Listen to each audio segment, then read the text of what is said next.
Nanindugan ng chieftains ang sityo sa Pangkawayan sa Tarlac nga hindi nila pagbuyan o kung pagpabayan nga ito kung sa ila lugar ang 1,620 ka hektarya nga US-led initiative nga Pax Silica.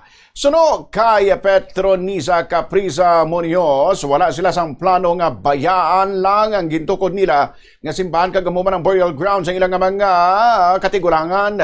Ginpakigbahin man ni Capriza Munoz nga mas sobra 1,000 ka mga atik kag manugpanguma ang maapektuhan kung matigayon nga itukod ang nasabit nga proyekto.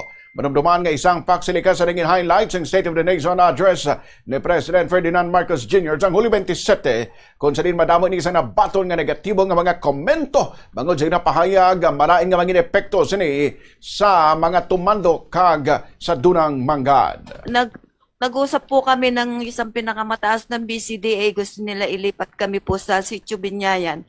So ang sabi ko po, paano po yung tinayo namin simbahan doon? Kaya po ayaw namin umalis doon dahil andun din po yung burial ground ng mga kanununuan namin. Opo. Ninindigan namin, kaya ayaw namin pong umalis doon.